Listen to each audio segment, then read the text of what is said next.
तो दोस्तों, क्योंकि सास भी कभी बहू थी के आज के एपिसोड की शुरुआत वहीं से होती है जहां नंदिनी तुलसी और मिहिर के सामने एक चौंकाने वाला सच रखती है। वो खुलासा करती है कि वे शांति निकेतन आने से पहले ही तय कर चुके थे कि ऋतिक की शादी के बाद वे सबको बता देंगे कि वे अलग होना चाहते हैं। इधर मिहिर और तुलसी हैरान रह जाते हैं। इधर मिहिर गुस्से और हैरानी में उनसे पूछता है कि क्या वे पागल हो गए हैं। तुलसी भी इधर यकीन नहीं कर पाती कि वे तलाक के बारे में सोच भी कैसे सकते हैं। तो इस पर करण एक ऐसा जवाब देता है जो तुलसी और मिहिर को अंदर तक हिला देता है। वो कहता है कि अगर उनके माता पिता तलाक ले सकते हैं तो वे अलग क्यों नहीं हो सकते।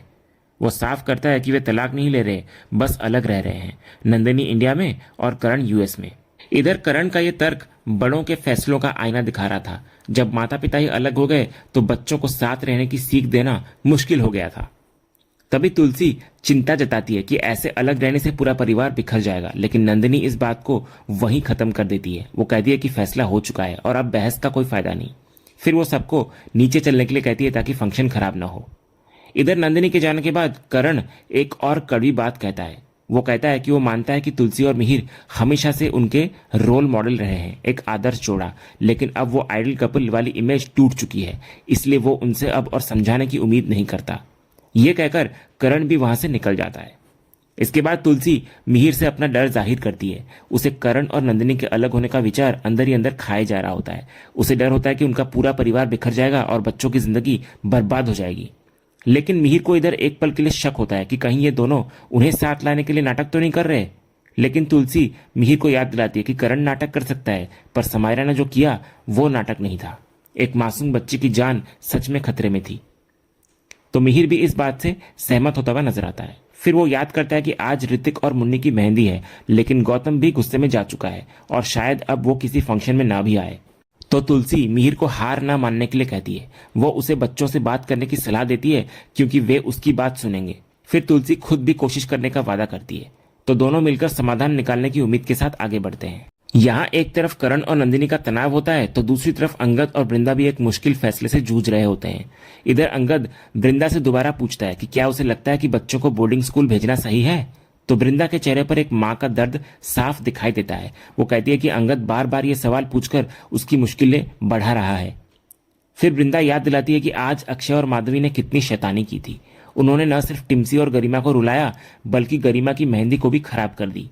तो अंगद को भी यह मानना पड़ता है कि आज सच में बच्चों ने वाकई हद पार कर दी थी। इसके बाद वृंदा समायरा के हादसे का जिक्र करती है। उसे डर होता है कि बच्चों को ज्यादा डांटने का उन पर बुरा असर पड़ सकता है और वे माता पिता को गलत समझ सकते हैं। इसीलिए उसे लगता है कि कुछ वक्त के लिए उन्हें दूर भेजना ही सही है, और अगर बच्चों को वहां अच्छा नहीं लगा तो वे उन्हें वापस ले आएंगे। इधर एक माँ का दिल रो रहा होता है, लेकिन बच्चों के भविष्य के लिए उसे कठोर बनना पड़ता है। यह फैसला वृंदा के लिए किसी अग्नि परीक्षा से कम नहीं होता। इधर अंगद भी वृंदा की बात से सहमत होता हुआ नजर आता है। वो स्कूल के ब्रोशर को देखकर कहता है कि बोर्डिंग स्कूल काफी अच्छा है, जिसमें अक्षय के लिए क्रिकेट एकेडमी और माधवी के लिए डांस क्लास भी है, जिससे उनका मन वहां लग जाएगा। लेकिन तभी वृंदा की आंखों से आंसू छलक पड़ते हैं। वो पूछती है कि वो अपने बच्चों के बिना कैसे रहेगी।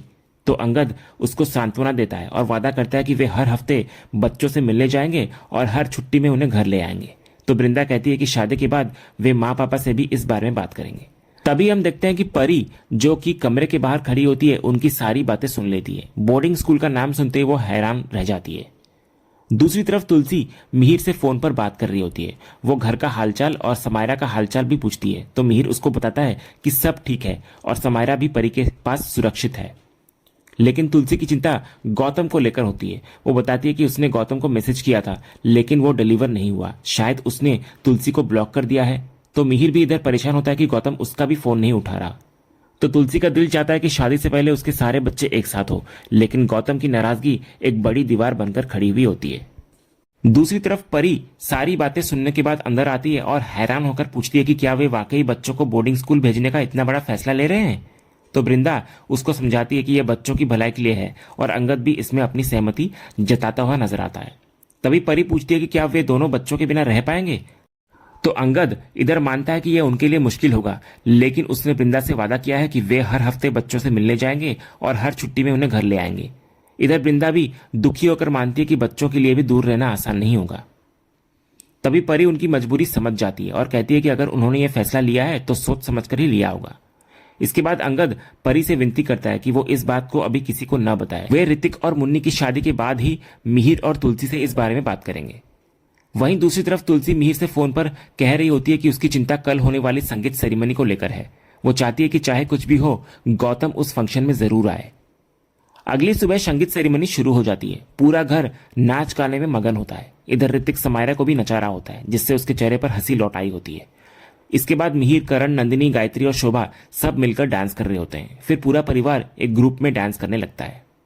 तभी इधर मिहिर को लगातार नाचते देख वृंदा उसको रोकती है। वो उसकी सेहत को लेकर चिंतित होती है और कहती है कि ज्यादा नाचने से उसके पैरों में दर्द हो जाएगा। लेकिन मिहिर ऋतिक के संगीत का हवाला देकर नाचने की जिद करता है, तो वृंदा उसे आज एंजॉय करने देती है, लेकिन कल 15 मिनट एक्स्ट्रा एक्सरसाइज की शर्त रख देती है।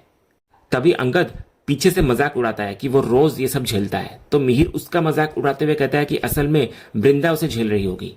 वो अंगद को किस्मत वाला कहता है कि उसे इतनी अच्छी पत्नी मिली। फिर मिहिर ये भी मानता है कि वे सब किस्मत वाले हैं जिन्हें अच्छी बीवियां मिली है।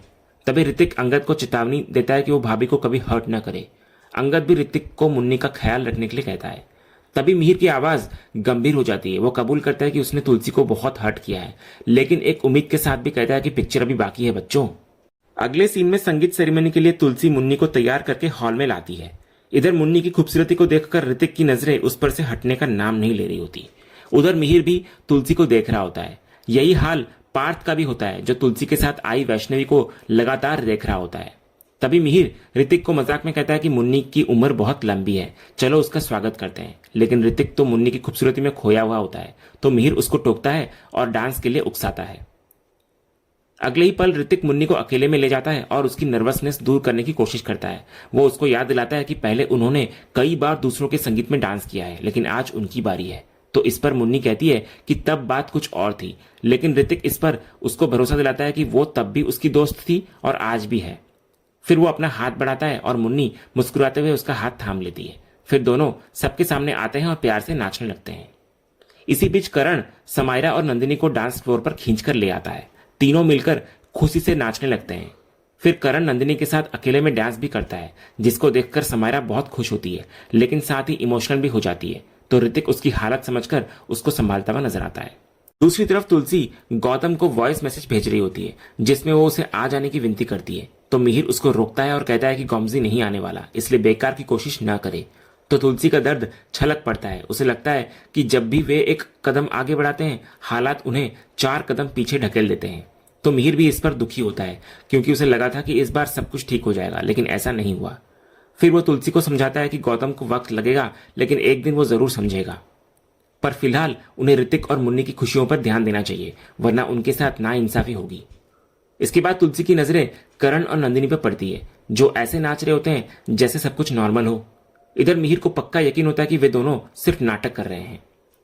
तभी तुलसी समायरा को बुलाकर उसका हाल पूछती है। तो समायरा बताती है कि कल रात करण और नंदिनी उससे बात करने आए थे। तभी फ्लैशबैक में करण और नंदिनी समायरा को समझाते हुए दिखते हैं। वे उसे डांटते भी हैं और प्यार भी जताते हैं कि उसने इतना बड़ा कदम क्यों उठाया। तो इस पर समायरा रोते हुए अपने डर का इजहार करती है कि वे दोनों अलग हो जाएंगे, इस डर से उसने वो कदम उठाया था। तो करण इस पर उसको वादा करता है कि वो कभी अलग नहीं होगी। नंदिनी भी समायरा से प्रॉमिस लेती है कि वो दोबारा ऐसा कभी नहीं सोचेगी। फिर बदले में समायरा भी उनसे प्रॉमिस मांगती है कि वे दोनों कभी अलग नहीं होंगे। तभी फ्लैशबैक खत्म होता है और समायरा खुशी से तुलसी को बताती है कि वो बेकार में टेंशन ले रही थी, क्योंकि मम्मी और पापा अब साथ में कितने खुश लग रहे हैं और एफर्ट्स भी कर रहे हैं। तो तुलसी इस पर समायरा को आशीर्वाद देती है, लेकिन उसके मन में अभी भी एक डर होता है कि ये खुशी कहीं सिर्फ एक भ्रम तो नहीं। वहीं दूसरी तरफ खुशियों के दिखावे के पीछे छिपी कड़वाहट अब करण और नंदिनी के बीच भी झलकने लगती है। इधर नंदिनी करण को फिर से याद दिलाती है कि उनके बीच की ये खुशी, ये साथ सिर्फ एक नाटक है, सिर्फ समायरा की मानसिक स्थिति को संभालने के लिए। तो इस पर करण चिढ़कर कहता है कि उसे पता है कि ये सब नाटक है, लेकिन नंदिनी को बार बार ये याद दिलाने की जरूरत नहीं है कि वे अलग होकर ही रहेंगे। तो इस पर नंदिनी कहती है, याद दिलाना जरूरी है, ये सेपरेशन सिर्फ एक नाटक है, एक्चुअली हमारे बीच क्या हो रहा है किसी को भी नहीं पता। दूसरी तरफ तुलसी और मिहिर भी इस नाटक को समझ रहे होते हैं। तुलसी मिहिर से कहती है कि भले ही समायरा को यह सब समझ ना आ रहा हो, लेकिन वो करण और नंदिनी को अच्छे से जानती है। कल तक जो झगड़ रहे थे, आज अचानक इतने खुश कैसे हो सकते हैं। मिहिर भी उसकी बात से सहमत होता हुआ नजर आता है। तभी दूसरी तरफ संगीत का माहौल बदल जाता है। वृंदा और वैष्णवी मंच पर आती है और सबका स्वागत करती है।